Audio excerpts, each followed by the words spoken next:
আমন্ত্রণ ডিবিসি নিউজের ধারাবাহিক আলোচনা অনুষ্ঠানে উপসংহারে আপনাদের সাথে আছে আমি প্রণব সাহা। এক মাসের আলোচনায় আমরা পৌঁছতে চাই উপসংহারে, তৈরি করতে চাই একটি সুপারিশ। শুরু হলো ভাষার মাস, আর তাই প্রথমেই শ্রদ্ধা ভাষা শহীদদের প্রতি। কিন্তু ফেব্রুয়ারি মাস ছাড়া বছরের অন্য দিনগুলোতে কি আমরা ভুলে যাই তাদের কথা, নিজের ভাষার কথা, বাংলা ভাষার বিকাশ, মাতৃভাষার চর্চা, ভাষার উন্নয়নের মধ্য দিয়ে দেশের উন্নয়ন আর উন্নত জাতি গঠনে ভাষার ভূমিকা, এসব নিয়ে কি সারা বছর আমরা কোনো সচেতন থাকি, আলোচনা করি? আমরা কি সতর্ক আছি সেই ব্যাপারে যে ভাষার বিকৃতি ঘটছে কিনা? বিদেশি ভাষা চর্চার বাধা নেই, বরং গ্লোবাল বিশ্বের সুফল নিতে যোগাযোগের মাধ্যম হিসেবে ভাষাই তো হবে প্রধান মাধ্যম। কিন্তু তারপরও বিদেশি কোনো ভাষার আধিপত্য বা বিদেশি আকাশ সংস্কৃতি আমাদের মাতৃভাষাকে ক্ষতিগ্রস্ত করছে কিনা তা নিয়ে কি ভাবছি আমরা? আর এসব বিষয় নিয়ে আমাদের এবারের আলোচনার বিষয় রাষ্ট্রের উন্নয়নে মাতৃভাষা। আর এ নিয়ে মাস জুড়ে আলোচনার সূচনা পর্বে আজ আমাদের সাথে স্টুডিওতে আছেন বাংলা একাডেমির সাবেক মহাপরিচালক শামসুজ্জামান খান। আপনাকে স্বাগত আমাদের এই আলোচনা অনুষ্ঠানে।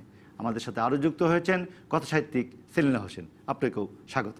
আমাদের সঙ্গে যুক্ত হয়েছেন কবি মোহাম্মদ নুরুদা, আপনাকে স্বাগত। এবং ঘটনাক্রমে তিনজনই বাংলা একাডেমির সময় জড়িত ছিলেন, বাংলা ভাষার সঙ্গে সার্বক্ষণিক আছেন। তিনজনেরকে এই জন্য আমন্ত্রণ জানিয়েছি, আমরা একটু আলোচনা করতে চাই। তার সঙ্গে জানাতে চাই যে দর্শক আপনারা আমাদের সাথে যুক্ত হতে পারেন, প্রশ্ন করুন অথবা মতামত দিন টেলিভিশনে দেখানো ফোন নাম্বারে। দর্শক ফেসবুক এবং ইউটিউবে আমাদের অনুষ্ঠানটি সরাসরি দেখতে চাইলে ব্রাউজ করুন টেলিভিশনে দেখানো পেজে। শুরু করছি উপসংহারের সূচনা পর্বের আলোচনা এ মাসের। আমাদের সাথে আছেন শামসুজ্জামান খান, সেলিনা হোসেন এবং কবি মোহাম্মদ নুরুদা। আমি বাংলা একাডেমির সদ্য সাবেক মহাপরিচালক হিসেবে শামসুজ্জামান খান আপনাকে দিয়ে শুরু করতে চাই। বাংলা ভাষা নিয়ে অনেক কথা বলি আমরা ফেব্রুয়ারি জুড়ে, সারা বছর কতটা সচেতন থাকি, কতটা খেয়াল রাখি যে ভাষার কি বিকাশ ঘটছে না আমরা বাংলা ভাষাকে ক্ষতিগ্রস্ত করছি কোনো না কোনোভাবে? বাংলা ভাষা আমাদের মাতৃভাষা তো বটেই, এবং এই ভাষা নিয়ে পৃথিবীতে আমরা ইতিহাসও সৃষ্টি করেছি, কারণ এই ভাষার জন্য আমাদের তরুণরা প্রাণ দিয়েছে। সেই জন্য আন্তর্জাতিক মাতৃভাষা দিবস 21 পৃথিবীর ইতিহাসে এই ঘটনা ছিল না। পরবর্তীকালে আসামে মাতৃভাষার জন্য তরুণরা প্রাণ দিয়েছে। এই দুটি উদাহরণ আমাদের সামনে আছে, এবং এটি অত্যন্ত গুরুত্বপূর্ণ এবং আন্তর্জাতিকভাবে তাৎপর্যপূর্ণ বলেই এটি এই 1999 সনে আন্তর্জাতিক মাতৃভাষা হিসেবে স্বীকৃতি লাভ করেছে। এবং সেই স্বীকৃতি লাভ করার ব্যাপারে আমাদের দেশের প্রবাসী তরুণেরা বিশেষ করে একটু খুবই তাৎপর্যপূর্ণ বলে মনে হয়, সেই সালাম এবং রফিক, তারাই বিদেশে এই বিষয়টাকে শহীদের নামে নাম, শহীদের নামে নাম, তারাই কিন্তু বিষয়টাকে আন্তর্জাতিক পর্যায়ে কানাডায় অবস্থান করে আরও 8টি দেশের ভাষাপ্রেমিকদের নিয়ে এই বিষয়টাকে যখন আন্তর্জাতিক পর্যায়ে আনার চেষ্টা করলেন, তখন দেখা গেল যে এটি কোনো সরকারের পক্ষ থেকে না এলে এই বিষয়টি জাতিসংঘ বিষয়টি বিবেচনা করবে না, ইউনেস্কোতে এটি আলোচনার পর্যায়ে যাবে না। তখন তারা বাংলাদেশ সরকারের সঙ্গে যোগাযোগ করে। আমাদের মাননীয় প্রধানমন্ত্রী শেখ হাসিনাই তখন প্রধানমন্ত্রী ছিলেন, সাদেক সাহেব ছিলেন শিক্ষামন্ত্রী ছিলেন এরা, এবং সেই সঙ্গে সঙ্গে আমাদের সৈয়দ মোয়াজ্জেম আলী সাহেব এখন দিল্লিতে হাই কমিশনার আছেন, ইনি, এবং সাদত হোসেন সাহেবও ছিলেন শিক্ষা সচিব পরে। এরা মিলে একটি দ্রুত গতিতে মানে যাবতীয় কর্তব্য সম্পাদন করে উদ্যোগটা নেন, এবং সেটি শেষ পর্যন্ত ফলপ্রসূ হয়, এবং এটি এখন বিশ্বব্যাপী আন্তর্জাতিক মাতৃভাষা দিবস হিসেবে স্বীকৃতি লাভ করেছে। এটি আমাদের জন্য গৌরবের, আনন্দের। বাংলা ভাষার ইতিহাসে একটি নতুন অধ্যায় সংযোজিত হয়েছে এই বিষয়টি যুক্ত হওয়ার ফলে। তো এখন চর্চার কথা যদি আসে, যে বাংলা ভাষার চর্চা আমরা করি কিনা, বা কতটা করি, কিভাবে করি, সারা বছর করি কিনা, আমাদের ঐতিহ্য এবং ইতিহাসের দিকে তাকালে তো আমরা দেখি যে বাংলা ভাষার চর্চা যথেষ্ট গুরুত্বের সঙ্গে হয়েছে, সে সম্পর্কে সন্দেহের অবকাশ নেই। এবং আমাদের 2 প্রজন্ম বা 3 প্রজন্ম আগেও যারা বাংলা ভাষার চর্চা করতেন, তারা অনেক নিষ্ঠার সঙ্গে, দক্ষতার সঙ্গে এই চর্চাটা করতেন। তবে তাদের সংখ্যা যে খুব বিশাল সেটা আমরা বলতে পারবো না।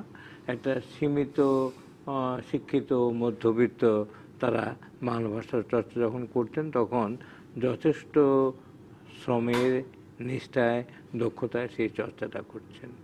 এখন কিন্তু সেই জায়গায় একটু ঘাটতি বা খামতি আমরা লক্ষ্য করছি। বিশেষ করে ফেসবুকে যে ধরনের বাংলা দেখি, যে ধরনের বানান ভুল দেখি, এসএমএস ছিল, এখন সেটা ফেসবুকে গিয়েছে। সেই জায়গাটা আমাদেরকে অত্যন্ত পীড়িত করে। আমরা মনে হয় যেন আমাদের মাতৃভাষাকে তেমন করে ভালোবাসি না, যত্নের সঙ্গে চর্চা করি না। এবং যে কোনো ভাষাই হোক, মাতৃভাষাই হোক বা বিদেশি ভাষাই হোক, তার জন্য যথেষ্ট শ্রম নিষ্ঠা দক্ষতার দরকার হয়। সেই জায়গায় আমাদের ঘাটতি দেখা দিচ্ছে এই প্রজন্মের। আমি সেলিম হোসেনের কাছে যদি যাই, এই যে ঘাটতির কথা যেটা আক্ষেপের সঙ্গে শামসুজ্জামান খান বললেন, আমরা অনেক সময় দেখি প্রথমে মুঠোফোনে শুরু হয়েছিল এসএমএস, শর্ট মেসেজ, সংক্ষেপে লেখা। সেটা লিখতে গিয়ে আমরা নানা রকমভাবে বাংলা ভাষাকে আমরা কিছুটা বলতে পারি যে কিছুটা বিকৃতই করেছি। যেভাবে কথা বলি বা যেভাবে অনুরণন হয় ভাষা আমাদের মধ্যে, সেই মুঠোফোনের ভাষা বা এখন ফেসবুক আধুনিক যোগাযোগ মাধ্যম হিসেবে খুব বেশি, বা টুইটারে আমরা যেভাবে বাংলা লিখি, আপনি কি দেখেন সাহিত্য চর্চার পাশাপাশি এইটাকে কীভাবে দেখেন, বা আসলে কি আমরা খুব আগাচ্ছি নাকি এটার মাধ্যমে আমাদের ভাষা ক্ষতিগ্রস্ত হচ্ছে? ভাষা শহীদদের গভীর শ্রদ্ধার সঙ্গে স্মরণ করি আজকের এই অনুষ্ঠানে বসে, যাদের রক্তের বিনিময়ে আজকে আমাদের আন্তর্জাতিক মাতৃভাষা দিবস এবং অন্যান্য উন্নয়নের অন্যান্য ধারা। কিন্তু মাতৃভাষাকে গভীর শ্রদ্ধার সঙ্গে বরণ করে নিয়ে আমাদের প্রজন্ম যেভাবে এগোনো উচিত ছিল, আমাদের শিক্ষার্থীদের সেই জায়গাটা আমরা তৈরি করতে পারিনি ঠিকমতো। আমরা মনে করি যে এই তৈরি না করার কারণে ভাষার যে ব্যর্থতার জায়গা, যেটা একটু আগে আপনি বললেন যে সব জায়গায় এটা হচ্ছে, এটা তো হচ্ছেই।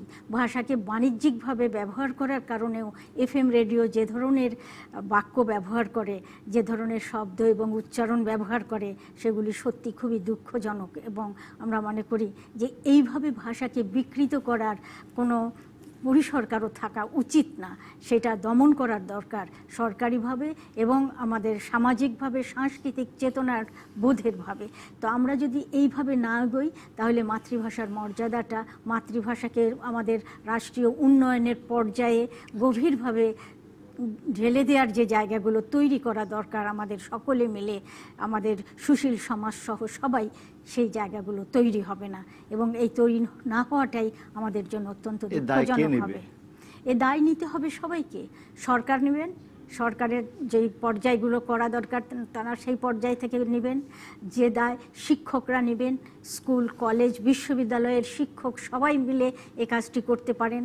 এবং সামাজিকভাবে সাংস্কৃতিকভাবে যেসব সংগঠন আছে তারাও এই দায়িত্বটা নিতে পারেন, যে তারা যে সংগঠনগুলো পরিচালনা করেন ছোটদের দ্বারা যদি শুরু হয়, সেই জায়গাগুলো তারা তাদের গণমাধ্যম। তো আমি আসতাম যে এফএম রেডিওর কথা বলেছি, আর টেলিভিশন যে গণমাধ্যম, এখানেও অনেক দায়িত্ব আছে।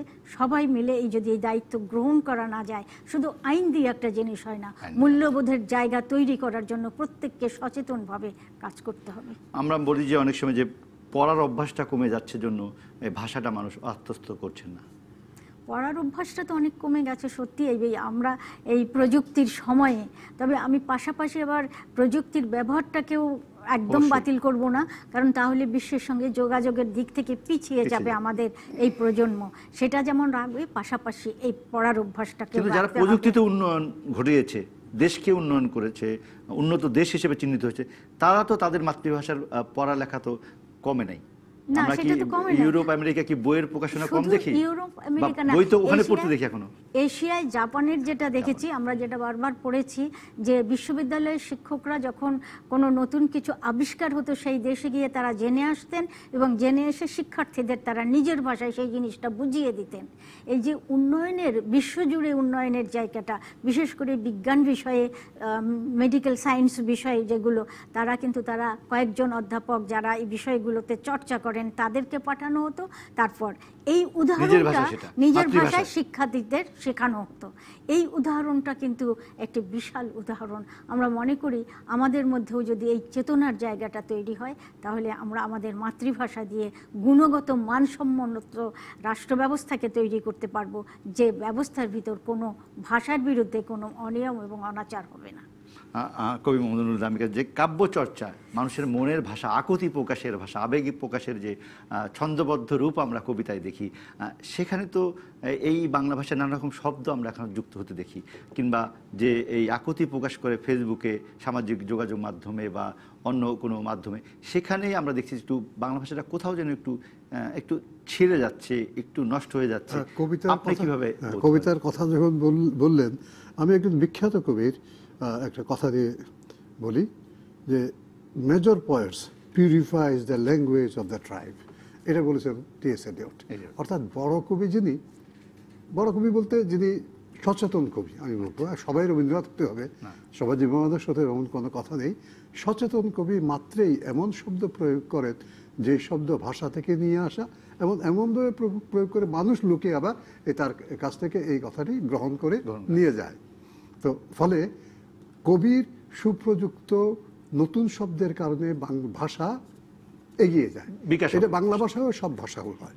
আমি আগে যে প্রসঙ্গ এসেছে সে সম্পর্কে শুধু একটি কথা বলতে চাই, সেটি হচ্ছে যে বাংলা ভাষা সর্বস্তরে প্রচলনের যে উদ্যোগ, তার কতখানি এগিয়েছে না এগিয়েছে তার একটি একেবারে বাস্তবনিষ্ঠ একটা জরিপ হওয়া দরকার। কারণ এই জন্যই বলছি, উদ্যোগ তো নেওয়া হয়েছে। আমরা তিনজনই বাংলা একাডেমিতে চাকরি করেছি, এবং এটা বঙ্গবন্ধু সরকার যখন প্রতিষ্ঠিত হয় 1971-এর পরে, তখন থেকেই বাংলা ভাষা প্রণয়নের কাজটা শুরু হয়েছে।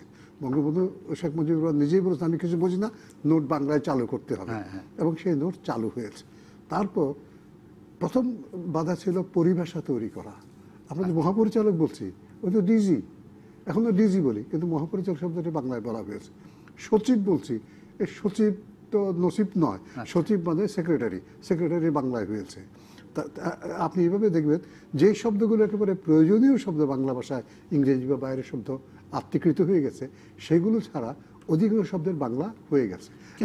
এখন যে দুই একটি অন্য ইংরেজি ভাষা বলি বা ফরাসি ভাষা বলি বা হিন্দি থেকে, তাতে কিছু আসে যায় না, সেটা গ্রহণ করতে আপত্তি থাকা না, না কোনো আপত্তি থাকার যদি কোনো বিকৃতি না হয়, না বিকৃতি না হলে আপত্তি থাকার, ভাষার কোনো যদি অঙ্গহানি না হয়। আর আমরা যখন শব্দ ব্যবহার করি তখন ওই শব্দ, যেমন টেবিল আমরা বলছি, শব্দটা টেবিল না, টেবল, টেবল আমি নিজের মতো করে গ্রহণ করি। আপনি দেখবেন পৃথিবীর সব ভাষাতেই অন্য শব্দ গৃহীত হয়েছে, এবং ইংরেজি ভাষাতে হাসপাতাল, হসপিটাল, ইংরেজি ভাষা ডিকশনারিতে, অক্সফোর্ড ডিকশনারিতে, আমরা অক্সফোর্ড ডিকশনারিকে বেস করে বাংলা ভাষা একটা ডিকশনারি তৈরি করেছি। তাতে আমরা দেখেছি বাংলা ভাষার কত শব্দ হেডওয়ার্ড হিসাবে সেখানে আছে। ফলে মূল ব্যাপার হচ্ছে ভাষার অগ্রগমনের জন্য ভাষার যে শব্দগুলোকে, ভিন্ন ভাষার শব্দকে নিজের ভাষায় গ্রহণ করা এবং নিজের ভাষায় নতুন শব্দ, অনুরূপ শব্দ তৈরি করা, সেই কাজটি কম বেশি আমি বলবো দায়িত্ব নিয়ে আমরা তিনজন বলতে পারি বাংলা একাডেমি তৈরি করেছে। আমরা প্রশাসনিক পরিভাষা তৈরি করেছিলাম, তারপর পাশাপাশি যতগুলো ডিসিপ্লিন আমাদের আছে, মেডিকেল থেকে শুরু করে হোমিওপ্যাথি পর্যন্ত, সব ক্ষেত্রে আমরা এক একটা পরিভাষা তৈরি করেছি। এটা দেওয়ার ফলে কিন্তু এটা চর্চা হচ্ছে মানে আপনি দেখবেন বাংলা একাডেমিতে শুধু না, সব কলেজে, মেডিকেল কলেজেও এই ভাষাটা, এই বিষয়টা ইংরেজির পর বাংলা ভাষায় পড়ানো হয়। ফলে এক ধরনের চর্চা বেড়েছে। আরেকটা কথা আমি বলবো, আমি যেহেতু সার্ভের কথা বলছি, আগের যে বাংলা ভাষার চর্চার কথা বলছেন, মানে 75 সালে 76 সালে, তখনকার যে আমাদের লিটারেসি রেট আর এখনকার লিটারেসি রেট কিন্তু অনেক বেশি। ফলে তখন যারা বাংলায় কথা যারা বলছে তাদের যে সংখ্যা, এখন বাংলায় কথা বলার সংখ্যা অনেক বেড়ে গেছে, জনসংখ্যা বেড়েছে। হ্যাঁ, আরেকটা ব্যাপার হচ্ছে যে আপনি যখন মুখে কথা বলবেন, ইংরেজি বলুন, ফার্সি বলুন, বাংলা বলুন, কখনো শুদ্ধ বলেন না। আপনি বলেন ওই মুখে বলার সময় যে, আমি চাটগা থেকে এসছি, আমি চাটগার বাক্য ব্যবহার কিছুটা উচ্চারণে থাকবে, এটা বড় কথা নয়। বড় কথা হলো যখন আমরা প্রমিত ভাষাটা ব্যবহার করব, সেই প্রমিত ভাষা কি হবে তারও একটা কি বলবো আমরা সুপারিশ এই শামসুজ্জামান খান সাহেব দীর্ঘতম বাংলা একাডেমির মহাপরিচালক ছিলেন, তখনই তিনি প্রমিত যে ব্যাকরণ তৈরি করে চলে আসতেন। এখন কথা হচ্ছে বিষয়টাকে মানে গ্রহণ করা, জনগণের ভিতরে গ্রহণ করা, বা শিক্ষার সিলেবাসে শিক্ষার পাঠ্যক্রমে সেটা নিলাম কিনা আমরা। এইটা যারা সরকারি শুধুমাত্র আদেশ বলবো না, এটা খুব বড় দায়িত্ব আছে মিডিয়ার, যে মিডিয়া এটাকে পপুলার করতে পারে, আমার গণমাধ্যম করতে পারে। ফলে দায়িত্ব প্রায় সকলের। আমরা সংস্থা হিসেবে মাতৃভাষা ইনস্টিটিউট বা বাংলা একাডেমি তাদের কারো উপরে দায় চাপাতে পারি কিনা? দুইজনের উপরে সকলের দায়িত্ব, কেউ একাধিক, শিক্ষা মন্ত্রণালয়, সংস্কৃতি মন্ত্রণালয়, সবাইকে সহযোগিতা আসতে হবে। আর আপনি আন্তর্জাতিক মাতৃভাষা ইনস্টিটিউটের কথা বললেন, তো আমি বলি এদের দায়িত্ব অনেক বড়। এদের দায়িত্ব বাংলা ভাষাকে সারা পৃথিবীতে ছড়িয়ে দেওয়া শুধু নয়, বরং বাংলা ভাষার যা কিছু আমাদের সম্পদ আছে তাকে পৃথিবীর বিভিন্ন ভাষায় ছড়িয়ে দেওয়া, একটা বড় কথা। আর বঙ্গবন্ধু শেখ মুজিবুর রহমান যে এই ভাষা আন্দোলনের মূল ব্যক্তি, তার ওই ডকুমেন্ট তৈরি হওয়ার পর আজকেও আমরা মাননীয় প্রধানমন্ত্রীর কাছ থেকে শুনলাম, এই বিষয়টাকে সারা পৃথিবীতে ছড়িয়ে দিতে হবে এবং আন্তর্জাতিক মাতৃভাষা ইনস্টিটিউটের একটি প্রধান দায়িত্ব হতে পারে। আমরা আরেকটু আলোচনা করবো বিরতির পর। উপসংহারে এই পর্যায়ে নিচ্ছে একটি বিরতি, সাথে থাকুন।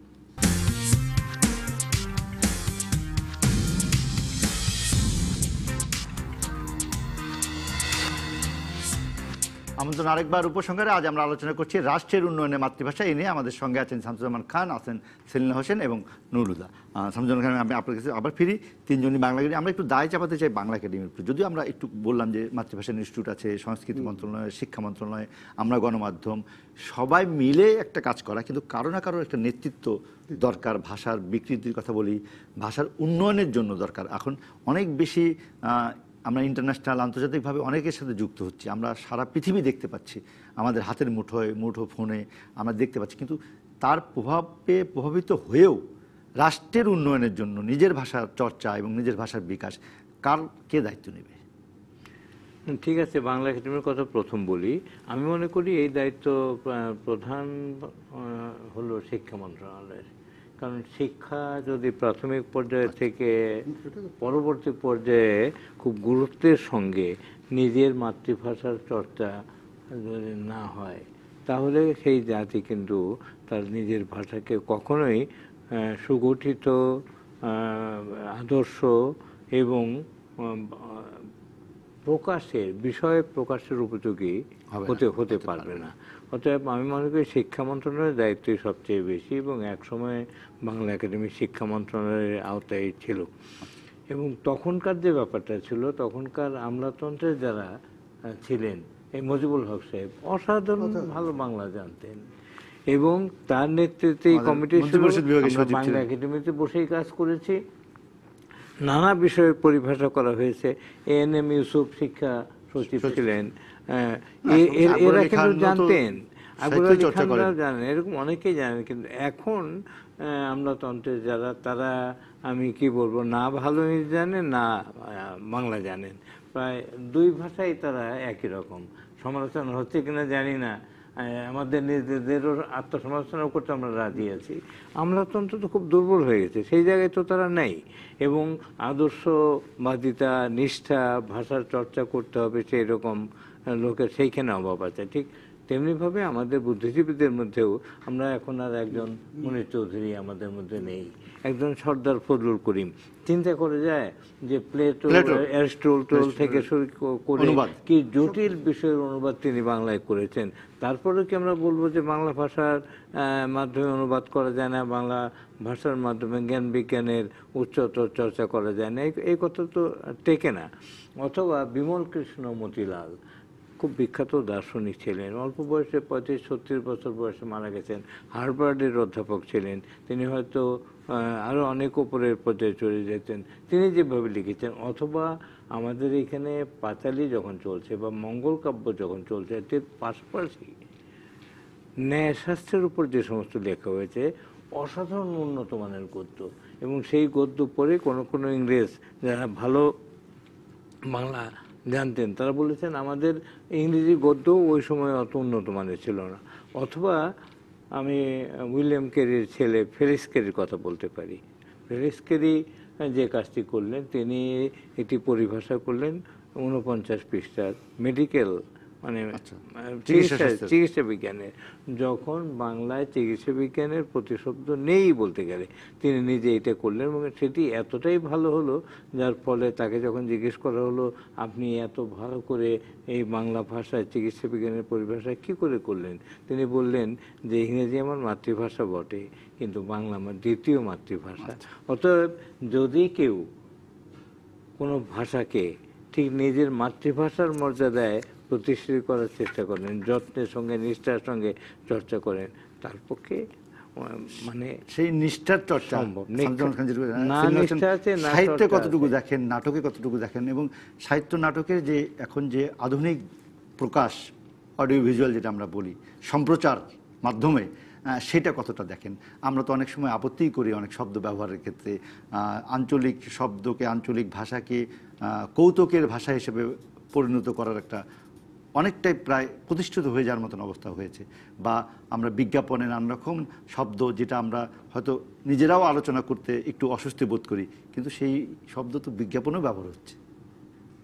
আমি বাংলা একাডেমি প্রসঙ্গে একটু আগে একটু বলতে চাই, যেটা হলো যে আপনি যেটা বললেন বাংলা একাডেমির কথা, দায়িত্বের কথা। বাংলা একাডেমি থেকে প্রকাশিত হয়েছে আঞ্চলিক ভাষার অভিধান, মানে প্রতিটি এলাকার আঞ্চলিক ভাষার শব্দ দিয়ে এই যে অভিধানটা বাংলা একাডেমি যে গুরুত্বপূর্ণ একটা দায়িত্ব পালন করেছিল, সেই জায়গাটা ধরে যদি আমাদের শিল্প সাহিত্যের চর্চা হয় তাহলে কিন্তু সেই ভাষাকে বিকৃত করার কোনো সুযোগ থাকে না। আর যেটাকে দায়িত্বের কথা বললেন, আমার মনে হয় কে এই দায়িত্ব নেবে, বাংলা একাডেমি এই দায়িত্বটা গ্রহণ করতে পারে। এটা আমার দীর্ঘদিনের একটা বিশ্বাস যে বাংলা একাডেমি, সাইনবোর্ডগুলো বাংলায় লেখা হচ্ছে না, ইংরেজিতে লেখা হচ্ছে। ফেব্রুয়ারি মাস এলে আমরা চিৎকার করব, কান্নাকাটি করব, কিন্তু এই জায়গাগুলো বাংলা একাডেমিতে যদি একটা ছোট্ট একটা জায়গা করে বলা হয় যে যারা এই সাইনবোর্ডগুলো টাঙানো হবে তারা বাংলা একাডেমি থেকে এটা শুদ্ধ করে নিয়ে এসে তারপর পড়বে, যদি না করে তাহলে তার একটা শাস্তি হবে। এই জায়গাগুলোর যদি এইভাবে বাংলা একাডেমি দায়িত্বটা গ্রহণ করে এবং যথাযথ কর্তৃপক্ষ থেকে এই পারমিশনটা থাকে যে বাংলা একাডেমি এই জায়গাগুলো দেখবে, হ্যাঁ এইটা দরকার। বাংলা একাডেমি সেই প্রতিষ্ঠান। আর যে এই যে এফএম রেডিওতে নানা ধরনের শব্দের বিকৃতি হচ্ছে, বাংলা একাডেমি যদি এইগুলোকে ধরে সেই জায়গাগুলো চিহ্নিত করে বলে দেয় যে এই জায়গাগুলো এইভাবে করা যাবে না, করা যাবে না, তার একটা আইনগত শাস্তি হোক, এটাও আমরা চাই। যে একটা পদ্ধতিগত একটা পদ্ধতিগত রীতি যদি আমরা অনুসরণ না করি তাহলে সেই জায়গাগুলো তৈরি হবে না। আমরা একটা উচ্চারণ অভিধানও পেয়েছি বাংলার। আপনি যে নাটকের কথা বললেন, এই নাটকের যদি কোনো ক্যারেক্টারকে এরকম করে ফান হিসাবে দেখানো হয়, সেটাও একটা ভাষার মর্যাদার প্রশ্নে একটা ক্ষতিকর দিক, এটাও উচিত নয়। তো কিন্তু এই জায়গাগুলোকে ধরবে কে, কোথায় যাবে, কোথায় নালিশ হবে যে এই জায়গাগুলো, এবং সেইটাই প্রতিকারের জায়গাটা কে চিহ্নিত করবে যে এটা ভুল হয়েছে, এটা শুদ্ধ, তার এইভাবে করা উচিত ছিল। আমি একটু যোগ করতে চাই, সেটি হলো বাংলা একাডেমি তো মূল কাজগুলো করেছে, যেমন বিবর্তনমূলক অভিধান। ভাবা যায় মানে 1500 পৃষ্ঠার বাংলা শব্দের কি ধরনের বিবর্তন হয়েছে, কত ধরনের শব্দ বাংলা ভাষায় আছে, তার সবটাই কিন্তু সেই বই। আমার যদি প্রশ্ন হয় যে এই যে বিবর্তনমূলক, এটা কি আমার ভাষা সাহিত্য পড়ানোর যে শিক্ষা প্রতিষ্ঠান, সেখানে কি এটা কোনো চর্চা হচ্ছে? সেটা চর্চা না হলে তো বাংলা একাডেমি কি করতে পারে? সেইখানে শিক্ষা মন্ত্রণালয় সেটা করতে পারে। তাছাড়া প্রমিত বাংলা ব্যাকরণ, যেটি রবীন্দ্রনাথ 1901 সনে শুরু করেছিলেন, যে চলিত বাংলা চালু হয়ে গেছে চালু বাংলার জায়গায়, কিন্তু তার কোনো ব্যাকরণ নেই। তিনি কাজটা শুরু করলেন, কিন্তু শুরু করার সঙ্গে সঙ্গে মহামহোপাধ্যায় হরপ্রসাদ শাস্ত্রীকে নিলেন, তার সঙ্গে রামেন্দ্র সুন্দর ত্রিবেদীকে নিলেন, দীনেশচন্দ্র সেনকে নিলেন, তারপরও ব্রাহ্মণরা কিন্তু সেটি করতে দিল না, বললো যে সংস্কৃত থেকে তাহলে বাংলা আলাদা হয়ে যাচ্ছে। সেই কাজটা কিন্তু আমরা 113 বছর পরে কলকাতার বাংলা একাডেমির সঙ্গে মিলিতভাবে করলাম, এবং তার ফলে চলিত বাংলার একটি ব্যাকরণ তৈরি হয়েছে, উচ্চারণ অভিধান তৈরি হয়েছে, বিবর্তনমূলক অভিধান হয়েছে, আধুনিক বাংলা অভিধান হয়েছে। তারপরও এইটা যদি কেউ না শিখে, আমি জানি না বিশ্ববিদ্যালয়ে আমরা যদি আরেকজন মঞ্জুরে মোল্লার মতো আমলা পেতাম হাসান আব্দুল হাই বা মোফাজ্জল করিমের মতো আমলাতন্ত্রের লোক অনেকগুলো আমরা পেতাম, তাহলে কিন্তু এই জায়গায় মঈনুদ্দিন খান আলমগীরও কিছু বাংলা করার চেষ্টা করেছেন প্রশাসনিক ভাষায়। মঈনুদ্দিন খান আলমগীর সজীব থাকা করেছেন, আসাদ মান্নান কবিতা লিখছেন। সেলিম হোসেন কিছু বলতে চাইছিলেন? আমি ওই দায়িত্বটা বাংলা একাডেমির কাছে আসুক, আমি এটা চাই। কারণ কোনো একটি প্রতিষ্ঠান যদি না হয় তাহলে এই জায়গাগুলোর দায়িত্ব কে গ্রহণ করবে? ব্যক্তি হিসাবে আমরা তো এটা গ্রহণ করতে পারবো না। আর সেই প্রতিষ্ঠানকে সেই দায়িত্বটা দিয়ে সরকার যদি বলেন যে যেটা এখানে এই ত্রুটিটা হয়েছে, কোথায় যেতে হবে, সেই জায়গাগুলোও যদি নির্দেশ করা থাকে, তাহলে বাংলা একাডেমি সেই জায়গাগুলো নির্দেশ করে পাঠাবে যে আমরা শুধু ফেব্রুয়ারি মাস এলেই আমরা কান্নাকাটি করব আর কথা বলবো আর সারা বছর চুপ থাকবো, এটা হতে পারবে না যদি বাংলা একাডেমি এই দায়িত্বটা। এইখানে একটা সমস্যা কিন্তু হয়েছে। সমস্যাটা হলো যে ফরাসি একাডেমিকে সরকার সম্পূর্ণ দায়িত্ব দিয়েছে এবং ফরাসি একাডেমি যেটা করে দিবে সেটি বাধ্যতামূলক করতেই হবে। বাংলা একাডেমির ক্ষেত্রে এইটা এখন আমরা সেটাই হয়তো আলোচনা করব। এটাই উনি আমি এই পথেই কথা বলতে চাচ্ছি। আপনি যে বিবর্তনমূলক অভিধানের কথা বললেন, যেমন আমরা যেটা বললেন বা আঞ্চলিক ভাষার অভিধান, এটা হয়ে যাওয়ার সঙ্গে সঙ্গে বাংলাদেশে পরিবর্তন আসবে এমনটি আশা করা যায় না। আইন হওয়ার সঙ্গে সঙ্গে আইনের প্রয়োগ হবে এটা আশা করা যায় না। আইনের দুইটা ভাগ আপনি জানেন ভালো করে, যে আইন মানে কি কি করতে হবে, আরেকটা হলো কিভাবে করতে হবে, কারা করবে, এনফোর্সমেন্ট। না করলে কি হবে? না করলে কি, ইংরেজিতে এনফোর্সমেন্ট, বাংলা হচ্ছে প্রয়োগ। বাংলা একাডেমিতে ওই জিনিসগুলো আগে আমি যে কথা বলছিলাম তাতে আমাদের সব কিছু করা আছে, কিন্তু এটা কিন্তু প্রয়োগ করার জন্য একটা প্রয়োগ সংস্থা, বাংলা একাডেমি প্রয়োগ সংস্থা হিসেবে আত্মপ্রকাশ এখনো পর্যন্ত ওইভাবে করেনি। কাজেই একেবারে পাশাপাশি এটা বাংলা একাডেমিতে সেল থাকা দরকার, ডিপার্টমেন্ট, বিভাগের মতো, যে বিভাগ সারা বছর ধরে এটা লক্ষ্য করবে, জরিপ করবে, সার্ভে করবে, কোথায় কি হচ্ছে না দেখে সে বিষয়টাকে নির্দেশ করবে। যদি করে তাহলে এটার বিকাশ অনেক বেশি হবে। আমাদের সকল বিশ্ববিদ্যালয়গুলোতে, আমি এই বিশ্ববিদ্যালয় একদম, আমি একটা বেসরকারি বিশ্ববিদ্যালয়ে চাকরি করি, আমি জানি যে বেসরকারি বিশ্ববিদ্যালয়গুলোতে, অধিকাংশ বেসরকারি বিশ্ববিদ্যালয়গুলোতে সবচেয়ে অবহেলিত বিভাগের নাম হচ্ছে বাংলা। বাংলা যদিও একেবারে বেসরকারি বিশ্ববিদ্যালয়ের যে আইন আছে তাতে বলা আছে প্রত্যেক বিশ্ববিদ্যালয়ে বাংলা একটা বিভাগ থাকবে। আপনি দেখবেন অধিকাংশ বিশ্ববিদ্যালয়ে বাংলা বিভাগ নেই। ছোট্ট একটা কি বলে একটা সিলেবাস ছোট করে একটা কোর্স দিচ্ছে কোথাও কোথাও। অধিকাংশ দুটো ইউনিভার্সিটি, উত্তরা এবং ঢাকা শহরে দুই তিনটা, সারা বাংলাদেশে আপনি দেখবেন বর্তমানে বেসরকারি বিশ্ববিদ্যালয়গুলো 100 বেশি উচ্চশিক্ষা, আমি গুণগত মানের কথা নাই বললাম, উচ্চশিক্ষা প্রয়োগের জন্য তারা কাজ করছে। এই তো তাদের হাত দিয়ে কিন্তু বাংলা যে ছাত্ররা আসে তারা বাংলা ভাষা ওইভাবে আর কিছুই শিখছে না, ফলে এটা একটা বিশাল ব্যাপার। তারা কি ইংরেজিও ভালোভাবে শিখছে? না, তো শিখছে না। ইংরেজি কি বাংলা শিখবে? আরেকটা কথা আমি যেটা বলতে চাই, বাংলা ভাষা প্রয়োগের ক্ষেত্রে একটা বড় ভূমিকা পালন করছে একেবারে, সেটা হচ্ছে টেক্সট বুক বোর্ড, তাই না? তাদের একটা বানান রীতিও আছে, বাংলা একাডেমির একটা বানান রীতি আছে। এই দুই বানান রীতিতে সমন্বয় করে বাংলা একাডেমিকেই দায়িত্ব দিতে হবে। যদি বাংলা একাডেমি দায়িত্ব নেওয়ার মতো প্রতিষ্ঠান হয়, অবশ্যই সেটাই বাংলা একাডেমির বানান রীতি পাঠ্যপুস্তক প্রয়োগ করে অনুসরণ করে ভিন্নতা দেখা যায়, কিন্তু এর ভিন্নতা দেখা যায়, ভিন্নতা আছে। এই ভিন্নতাটা পরীক্ষা করে এটাকে বাস্তবায়ন করতে হবে। কিন্তু আমি তো বার্তাকক্ষে বাংলা একাডেমির বানান অভিধান রেখেছি যে কোনো বানান যদি কারো সন্দেহ হয় তাহলে বাংলা একাডেমি দেখে লিখবে, যাতে সে বলতে পারে, আমি যদি বলি যে এটা ভুল হয়েছে, বলবে হ্যাঁ ভুল হতে পারে, কিন্তু এটা আমি বাংলা একাডেমির অভিধান থেকে। আর সন্দেহ যদি না হয় সেই জায়গায় তো এটাই তো, সন্দেহ না হওয়ার জন্য তার জন্য একরৈখিক একটা বানানের রীতি দিতে হবে এবং সেটা প্রয়োগকারী সংস্থা হবে বাংলা একাডেমি, তাহলে কিছুটা ডিসিপ্লিন। আর যেটি সেলিম হোসেন বললেন যে বেশিরভাগ সাইনবোর্ড ইংরেজিতে লিখছে, সিটি কর্পোরেশনের দায়িত্ব সেটি কখনো কখনো ফেব্রুয়ারি আসলে আমরা দেখি নামাই, সেটি কে দেখবে? সেটিও বাংলা একাডেমি দেখবে। বাংলা একাডেমি যদি ওই সংস্থা হিসাবে আত্মপ্রকাশ করে তারাই দেখবে। আমি শুধু একটা কথা বলবো, অনেকগুলো জায়গায় দেখবেন এই একটা কম্প্রোমাইজ করতে হবে আমাদের, যেখানে ডিপ্লোম্যাটিক এরিয়াতে হ্যাঁ তাই ইংরেজি থাকবে, সঙ্গে বাংলা থাকবে, বাংলা কোথাও বাদ দেওয়া যাবে না। এটা একেবারে আমরা আরেকটু আলোচনা করবো উপসংহার, এই পর্যন্ত আরেকটি বিরতির সাথে থাকুন।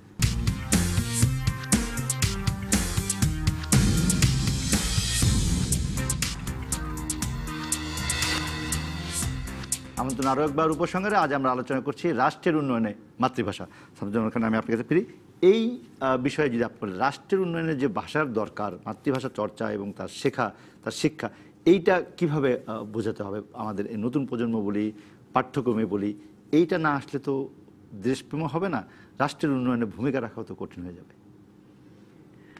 মাতৃভাষা তো চর্চা করতে হবে এবং সেই চর্চা করার ক্ষেত্রে বিষয়ে বাছাই করার ব্যাপার আছে যে কী পড়বে তরুণরা, তাই না? তারা যদি ভালো করে অক্ষয় কুমার দত্ত পড়ে, যদি বঙ্কিমচন্দ্র পড়ে, অথবা আমাদের মুনীর চৌধুরীর রচনা পড়ে, অথবা আমলাতন্ত্রে যদি যাই ওবায়দুল্লাহ, অথবা গুরুসাহেব দত্ত, অথবা সেলিনা হোসেন, অথবা নুরুল হুদা, এদের লেখা যদি যত্নের সঙ্গে পড়ে, নিষ্ঠার সঙ্গে পড়ে, বানানটা কীভাবে আছে যদি দেখে, ভাব প্রকাশের ক্ষেত্রে একটা লাইন ব্যবহার করেছে, সেই লাইনের মধ্যে কোনো প্রতীক আছে কিনা, কোনো উপমা আছে কিনা, অন্য কোনো ইঙ্গিত আছে কিনা, সেটা বোঝার চেষ্টা করে, তাহলেই শুধুমাত্র এই ভাষা সম্পর্কে তার জ্ঞান পরিপূর্ণ হতে পারে। সেই দিকে তো কারোর লক্ষ্য নাই এবং এইসব ব্যাপারে জানেই না। হয়তো রবীন্দ্রনাথের নামটা জানে, নজরুলের নামটা জানে, বিএ পাস করে গেছে, জানেই না আচ্ছা ইনি কে। একদিন খুব মজা হলো, আমার রুমে আনিসুজ্জামান স্যার বসে আছেন, আমি আছি, আরও কে যেন ছিলেন। বললো যে স্যার আপনি তো বাংলা কবির ডিজি, আপনার সাক্ষাৎকার নিতে এসছে, আপনাদের টেলিভিশন থেকেই গেছে। আমি বললাম যে সাক্ষাৎকার নেবেন, হ্যাঁ ঠিক আছে আমি সাক্ষাৎকার দেব। বলে যে আর কার নেবেন? বলে আর আনিসুজ্জামান স্যারের নেব, ওনার বাসায় একটু যেতে হবে। বসে আছেন। তা আমি বললাম যে আনিসুজ্জামান স্যারটা তাহলে আগে নিয়ে নেন। বল না, ওনার বাসায় যেতে হবে, দেরি হবে তো, আপনারটা আগে নিয়ে নিই আর কি। তা আমি বললাম যে এনাকে আপনি চেনেন না? উনি কি আনিসুজ্জামান স্যার? এই তো অবস্থা। আমাদের ত্রুটি একটা, আমরা এমন মানুষকে পাঠাই যিনি আনিসুজ্জামানকে চেনে না হয়তো ব্যক্তি না। এটা ভাষা শিক্ষার ক্ষেত্রে তো এমনকি আমি বিভিন্ন চ্যানেলের তরুণ যারা দেখি, তারাও কিন্তু সাধারণ বিষয়গুলো খুব একটা জানে না। আমার মনে হয় যে এই বেসরকারি টিভিগুলো বা সরকারি টিভি যারা আছে, সেই জায়গায় সংস্কৃতির কোর্স হওয়া দরকার। আমাদের মোটামুটি বাংলা সাহিত্য সম্পর্কে জানলো, বাংলা ভাষার ইতিহাস সম্পর্কে একটু জানলো, বানান সম্পর্কে একটু জানলো, বিশিষ্ট মনীষীদের সম্পর্কে জানলো। এটা না জানার ফলে কিন্তু খুবই সমস্যা হবে। আমি চিন্তার সঙ্গে যদি যাই একটু, দ্বিতীয় ভাষা বা তৃতীয় ভাষা বা বিদেশি ভাষা শিক্ষা মাতৃভাষার সঙ্গে সেই চর্চাটার পরিবেশটা কেমন দেখবেন? সেটা তো খুব জরুরি একটা বিষয়। মাতৃভাষাকে অবজ্ঞা করে কোনো বিদেশি ভাষা শেখা যাবে না। আচ্ছা, আপনি 10টা বিদেশি ভাষা শিখেন, আমাদের কারো কোনো আপত্তি থাকবে না, কিন্তু আপনি নিজের মাতৃভাষাটা ঠিক মতো জানবেন। এটা যেন আমরা প্রত্যেকের কাছে এই কথাটা বলি। যারা ইংরেজি মাধ্যম স্কুলে পড়ে, সেই সব স্কুলগুলোতেও বা ইউনিভার্সিটিতে, যেখানে আমাদের কবি হুদা এবং জামান সাহেব বললেন যে বাংলা বিভাগই নাই, সেই সব জায়গায়ও বলতে হবে যে মাতৃভাষার চর্চাটা, মাতৃভাষা শেখানোটা একজন মানুষের ব্যক্তির আইডেন্টিটির প্রশ্নে অনেক বেশি গুরুত্বপূর্ণ। সেই জায়গাগুলো ধরে আমাদের এগোতে হবে। আর যেটা রাষ্ট্রের উন্নয়নে, সেখানে আমি যদি এইভাবে বলি যে আমাদের কৃষকদের মাঝে যে এই যে কৃষি কাজ করার বিষয়টি যদি মাতৃভাষায় ঠিক মতো না বোঝানো হয়, তার সার প্রয়োগ, পানি দেওয়া ইত্যাদি জায়গাগুলো যদি কিভাবে কি করতে হবে, পুরো পদ্ধতিটা যদি তাকে মাতৃভাষায় না জানানো হয়, তাহলে তিনি কিভাবে বুঝবেন যে এই জায়গাটার কোনো উন্নতি করতে হবে? একজন শ্রমজীবী নারী যিনি গার্মেন্টস কারখানায় চাকরি করেন, যিনি মেশিনের সবকিছু যাকে ঠিক মতো বোঝাতে হলেও তো বাংলা ভাষার প্রয়োগটা দরকার। তো সেইভাবে একদম পরিভাষাও দরকার হবে, সবকিছুই লাগবে। তো সেই জায়গাগুলোকে অস্বীকার করে রাষ্ট্রের উন্নয়ন কি করে করা যাবে, সেটা কিছুতেই সম্ভব হবে না। এখন শিক্ষা মন্ত্রণালয়ের উচিত হবে যে কোনো বেসরকারি বিশ্ববিদ্যালয়কে অনুমোদন দেওয়া হবে না যদি সেখানে বাংলা ভাষা, সাহিত্য, সংস্কৃতি, আমাদের মুক্তিযুদ্ধ এবং বাংলাদেশের ইতিহাস, এই বিষয়গুলো যদি না থাকে তাহলে এই অনুমোদন দেওয়া হবে না। এটা শক্ত হাতে নতুন শিক্ষামন্ত্রী ডাক্তার দীপুমণি করবেন বলে আমরা আশা করি এবং আমাদের এই সুপারিশে এই কথাটি অন্তর্ভুক্ত রাষ্ট্রের উন্নয়নের জন্য তো মাতৃভাষার চর্চা একটা বড়। রাষ্ট্রের উন্নয়ন, জনগণের উন্নয়ন। আমরা বাংলাদেশে যে নিরক্ষরতা দূর করছি, আমরা কি ইংরেজি দিয়ে দূর করছি? আমরা কি অন্য ভাষা দিয়ে দূর করছি? অর্থাৎ ভাষা শেখা মানে বাংলা ভাষা শেখা, মাতৃভাষা শেখা এবং প্রথম কথা। দ্বিতীয় কথা, সব মানুষকে যদি তার পেশা সম্পর্কে সজাগ করতে হয়, সে যা বা পেশার উৎকর্ষতা যদি আনতে হয়, উৎকর্ষ যদি আনতে হয়, তাহলে তাকে মাতৃভাষায় জ্ঞানটা দিতে হবে। আমি উদাহরণ দিচ্ছি, আমার সুযোগ হয়েছিল জাপানে যাওয়ার। জাপানে কোনো বিষয় নেই যা জাপানি ভাষায় বোঝানো যায় না। আপনি চীনে যান, চীনে কোনো বিষয় নেই যা চীনা ভাষায় যায় না। বাংলা ভাষাকে উন্নত করলেই এই বাংলা ভাষায় আমরা পৃথিবীর তাবৎ জ্ঞানকে আমরা আহরণ করতে পারবো। যদি পারি, সেদিনই হবে মাতৃভাষার উন্নয়নের মাধ্যমে জাতিকে, ব্যক্তিকে এবং যারা স্পেশালিস্ট, তাদের বিশেষজ্ঞ, সঙ্গে সঙ্গে বাংলা বললাম বলতে হবে, এই সুযোগ রাখতে হবে। এবং রাখার জন্য আমি আগে যে প্রস্তাব দিয়েছিলাম সেটাই বলবো। জামান ভাই সেই প্রস্তাবে আবার বলেছেন, সেটা হচ্ছে সব বিশ্ববিদ্যালয়ে এবং বেসরকারি বিশ্ববিদ্যালয়ে সব জায়গায় বাংলা ভাষা এবং মুক্তিযুদ্ধের ইতিহাসকে সমন্বিত করে একটি বিভাগ চালু করতে। আমি শেষ 3 জনের কাছে ছোট্ট মন্তব্য নিয়ে শেষ করবো আজকের মতো আলোচনা। এখনকার বর্তমান যুগের একটি বড় ধরনের, আমি কি বলবো, এটা ট্রেন্ড ইংরেজিতে বলতে পারি, বা বাংলাদেশের মানসিকতা যেটা আমরা দেখছি যে সামাজিক যোগাযোগ মাধ্যম, সেখানে কিন্তু অনেক বেশি লোক এখন প্রতিদিন কিছু না কিছু লেখে। আগে হয়তো 5 বছর আগে এত মানুষ প্রতিদিন এত শব্দ, এত বাক্য কিন্তু লিখতো না, আনুষ্ঠানিক দাপ্তরিক কাজ ছাড়া। বা যিনি কবিতা লিখতেন তিনি হয়তো লিখতেন, কিন্তু কিছুই করেন না, উনি কিছু না কিছু লেখেন। রাজনীতি সম্পর্কে মন্তব্য লেখেন, বন্ধুকে একটি দেন, নিজের সম্পর্কে জানান দেওয়ার চেষ্টা করেন। সবই বাংলায় লেখার একটা সুযোগ এসেছে। সেইখানে ভাষা এবং বানান রীতি এগুলো কি খুব বেশি দরকার? আপনারা 3 জন কি মনে করেন? যে ছোট ছোট করে প্রথম কথা হচ্ছে এটা অবশ্যই দরকার। বানান রীতি না থাকলে রীতি রস্বইকারে আর দীর্ঘইকারে লিখবো না, এটা জানতে হবে, প্রথম কথা। দ্বিতীয় কথা হচ্ছে বাংলার পাশাপাশি অন্য একটি ভাষা আমাকে জানতে হবে। আমার এখানে যে ভাষাটা সবচেয়ে বেশি জানা প্রয়োজন সেটা ইংরেজি। আমি বাংলা জানার পর ইংরেজি জানবো। আর 2 ভাষা পড়াশোনার কারণে আমি জানি, নিজের ভাষা না জানলে কেউ অন্য ভাষা শিখতে পারে। আমি বলতে পারি যে আমি একটা ব্যক্তিগত মন্তব্য লিখলাম, এটাতে শুদ্ধভাবে বাংলা লিখতে হবে কেন? ব্যক্তি ফেসবুকের আমার একটা নিজের ব্যাপার। ব্যক্তি হলো তাকে শুদ্ধতার চর্চা করতে হবে। যে ব্যক্তি শুদ্ধতার চর্চা করে না, সে জাতীয় শুদ্ধতার চর্চা করে না। ব্যক্তিগত তো থাকছে না, সেটা যেহেতু অন্যের দৃষ্টিতেও আসছে, তখন তার ব্যক্তিগত থাকছে না। তার নিজের খাতায় সে লিখে রাখুক, তার স্ত্রীকে যত ভুল বাংলায় প্রেম নিবেদন করুক, আমাদের আপত্তি নেই। কিন্তু সামাজিক যোগাযোগ অন্যরা সেটা দেখছে, তার নিজস্ব বন্ধুরা সেটা দেখছে, ফলে সেটা সঠিক হতে হবে। বানান রীতিতে বলেন, বাক্য রীতিতে বলেন, অবশ্যই। কিন্তু আমরা এখন মনে করি যে আধুনিকভাবে মনে করি যে আমি তো আমারটা লিখলাম, এটাতে আমার প্রাণ শব্দে আমি মূর্ধন্য দিলাম না দন্তন্য দিলাম, কি অসুবিধা? যথেচ্ছাচার করে তার কিছু করা যাবে না। এটা ভাষা নিয়ে যথেচ্ছাচার করা, ঠিকই বলেছেন। এবং যখন এটা সামাজিক মাধ্যমে আসবে, এটার শুদ্ধ রূপ প্রকাশ করা একটা খুবই জরুরি। এবং যেদিকে ওইটা না করেন এবং অস্বীকার করেন, তার জন্য তার শাস্তি হওয়া দরকার। ইংরেজি বাংলা মিলিয়ে লেখে অনেকে, না এটা হবে না। ইংরেজি লিখলে ইংরেজি লিখুক, কিন্তু বাংলাটাকে শুদ্ধ করে লিখতে হবে। কোনোভাবেই অন্য ভাষার কারণে নিজের মাতৃভাষাকে অবজ্ঞা করা যাবে না। কথা বলতে হতে 2-1টি ইংরেজি শব্দ বা ফার্সি শব্দ আসতে পারে, কিন্তু ইংরেজি বাংলাকে ইচ্ছাকৃত মিশ্রণ করা যাবে না। সেলিম হোসেন যদি আরেকটু বলেন যে তাহলে অন্য গণমাধ্যমের, আপনারা দুজনই সবাই 3 জনই গণমাধ্যমের কথা বলছিলেন, সেই দায়িত্বটা আমরা কিভাবে পালন করতে পারি সচেতনতা?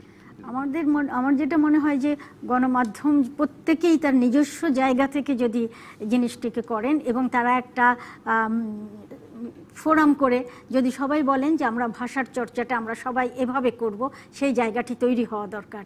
এককভাবে আপনি একা করবেন, আরেকজন করবে না, তাহলে কিন্তু সেই কাজটি পূর্ণ হবে না।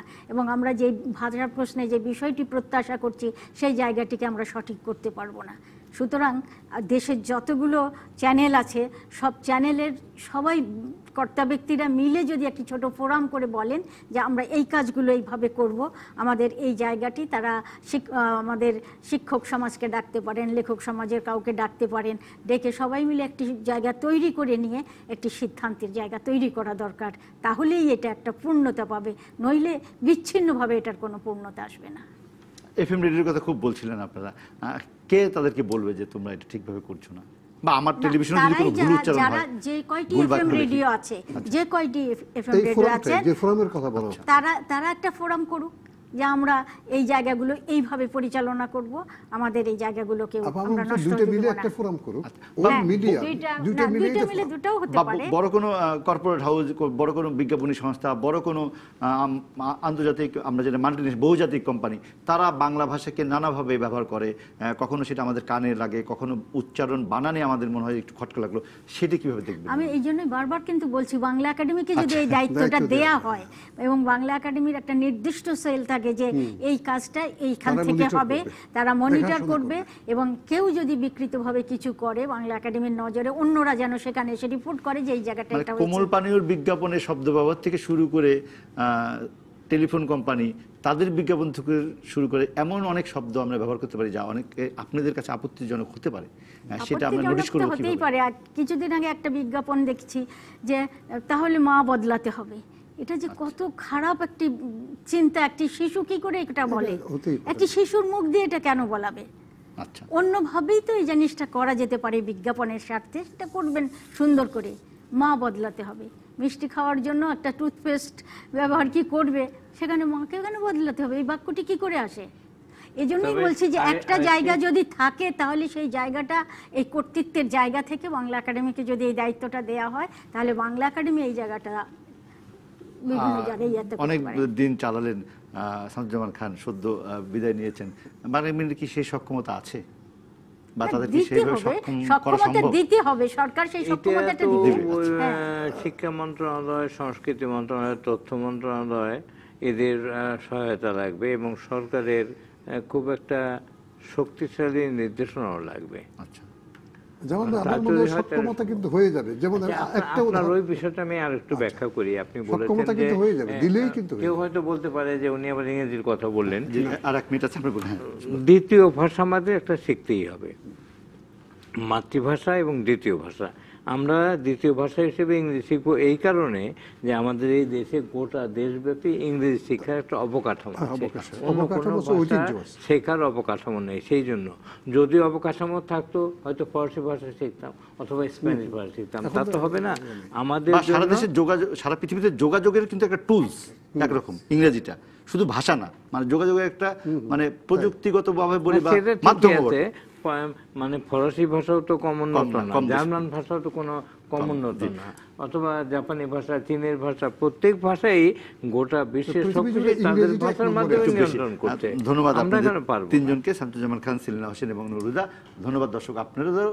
আজকের মতো শেষ করছি উপসংহার। ফিরবো আগামী শনিবার রাত 10টায়। আলোচনা হবে আবারও রাষ্ট্রের উন্নয়নে মাতৃভাষা এই নিয়ে। থাকবেন নতুন অতিথি, থাকবেন আপনারা ডিবিসি নিউজের সঙ্গে থাকুন 24 ঘন্টা।